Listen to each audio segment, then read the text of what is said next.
Hi, I'm Tom Landon. The program you're about to watch was recorded live at the historic Grandin Theater in Roanoke.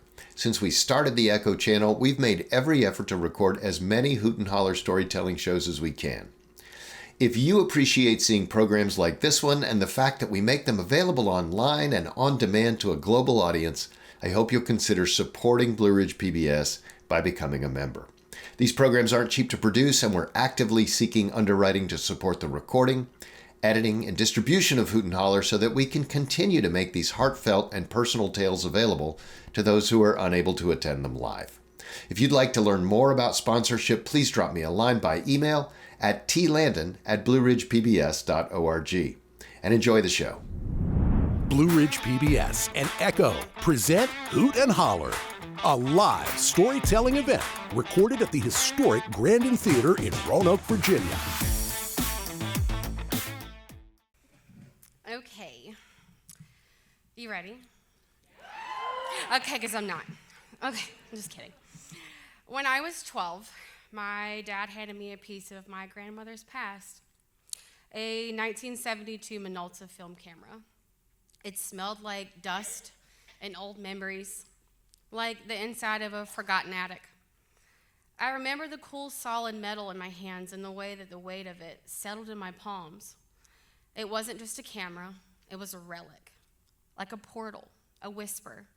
I have stories to tell, and so do you. That camera became my lifeline. Though I didn't know it yet, back then it was just 12-year-old me lying on a grass after a rainstorm to catch a dandelion puff floating away, or waiting for the summer golden sun to dip below the horizon. But what I didn't realize then, that this simple camera would one day save me, and it would be my way out of the darkest places I could ever imagine. Life has a way of dimming the light inside of us. The world whispers, shrink yourself, fit in, be normal. So I tried. I went to college because I was supposed to. But every day, sitting in those fluorescent-lit classrooms, I felt like I was suffocating. The walls seemed to close in around me, stealing the air straight from my lungs. I was done. When I dropped out, the shame hit me like a punch to the gut. The weight of it felt of disappointment, not just from others, my family, but from myself. Complete failure. So I buried my dreams, locked my camera away in the closet, and tried to convince myself that survival was enough.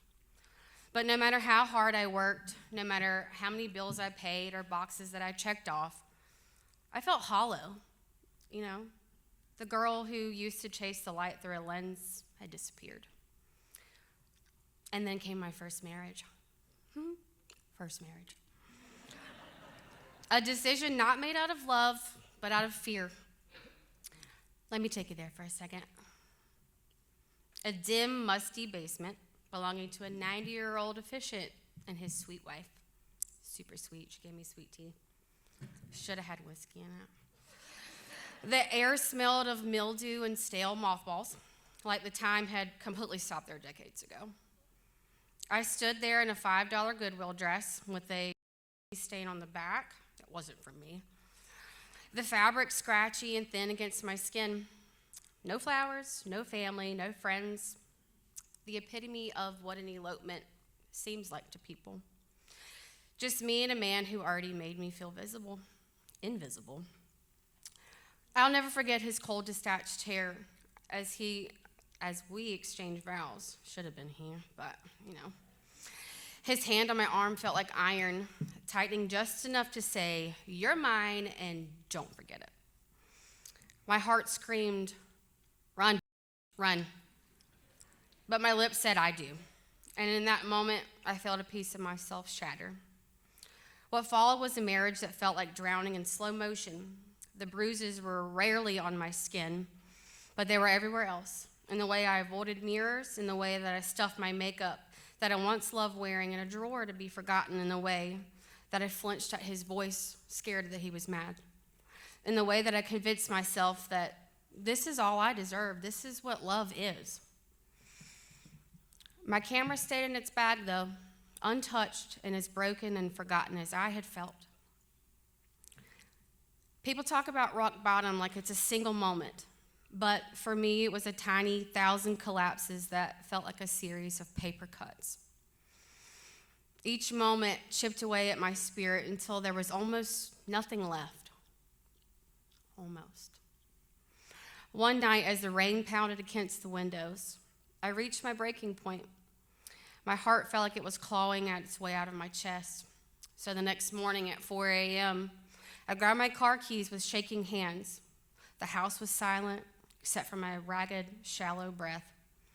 I threw what clothes I could find into the back seat, hangers clattering against each other, shampoo bottles rolling across the floorboard, still wet from the bathroom's dew. My camera, though, I dug it out of the closet, still tucked away. It felt heavier than anything else that I owned, but it was coming with me. As I drove away, the rain blurred the road ahead, mirroring the tears that refused to stop. The storm raged outside, but also inside the car. There was a quiet voice that tore through the storm. You're still there. Sorry. You're still you. Just keep going. So I did. I joined the Army in 2014, and that was the way of proving to myself that I could survive anything. Boot camp was brutal. My body ached in ways I didn't know were possible. My lungs burned as I pushed through mile after grueling mile. But for the first time in years, I felt strong. I felt capable in the rare quiet moments when the sun dipped just below the base and the world seemed to pause. I'd pull up my camera. I'd capture the golden light stretching across the horizon, the laughter of soldiers who were learning to find joy in the chaos. Each photo felt like a small victory. I'm still alive, and I'm still here. And then came Jerry.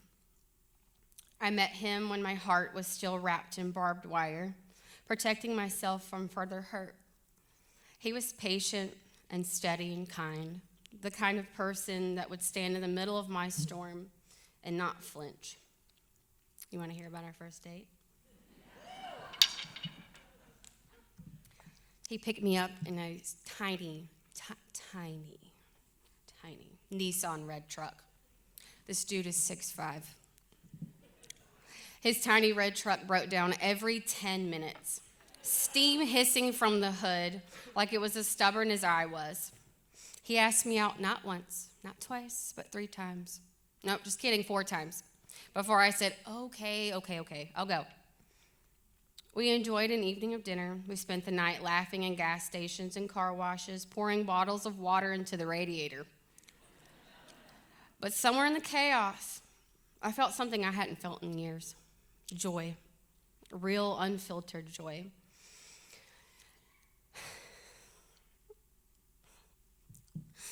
He wasn't just a second chance at love.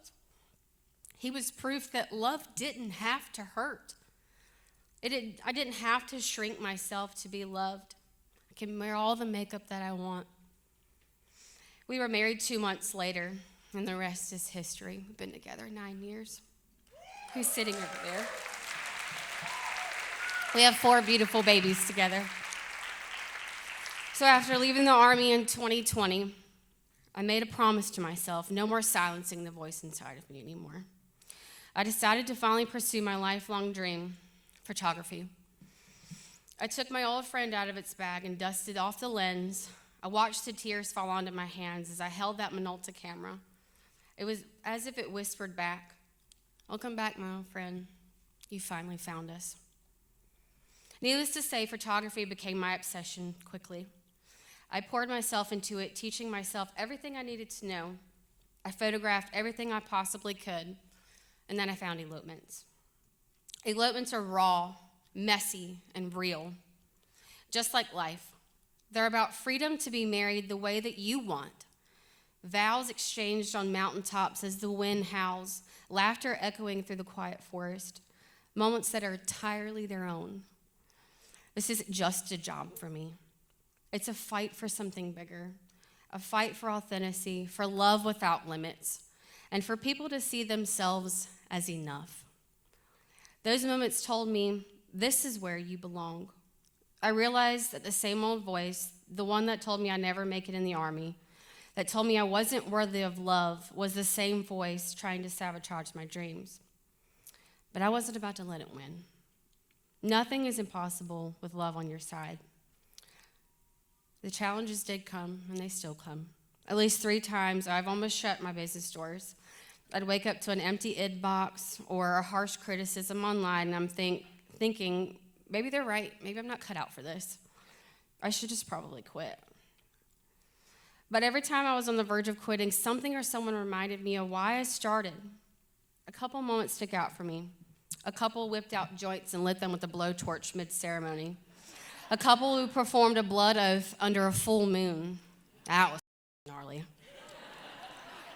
Couples who get their elopement date tattooed on each other mid-ceremony. We listen and we don't judge. I photograph elopements because I have lived the weight of regret. I know what it's like to look back on your wedding day and feel like it wasn't yours. It was stolen. I also know what my couples feel like when they're scaling the sides of a mountain in the sprinkling rain, making the best of their day, giggling the entire way. The way their warm embraces are more like clinging to a fleeting moment, like they don't want their elopement day to end. The way they holler out with pure joy as they ride off on their Harley into the sunset, wind whipping their hair all around. I have pictures to prove it. It's the moments like these, with every couple that I work with, it's a reminder that love is worth fighting for, that freedom is worth fighting for, and every photo I take is a promise to them. This moment is yours.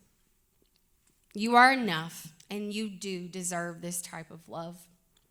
If there's one thing I've learned through these twists and turns, it's that my past does not define me.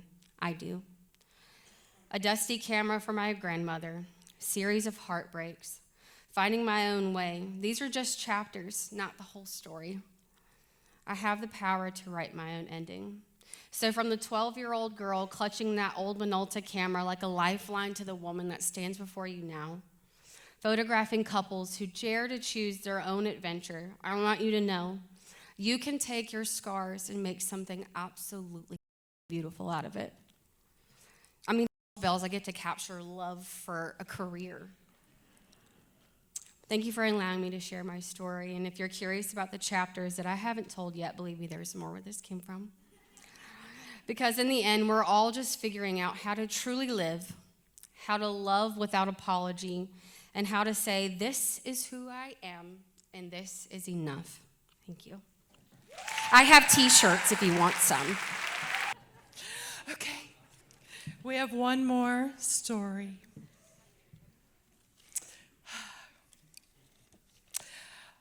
Our last storyteller, you may have heard from the Floyd Fest stage, but she is making her debut tonight at the Grandin, along with 2 of her dearest friends together on stage.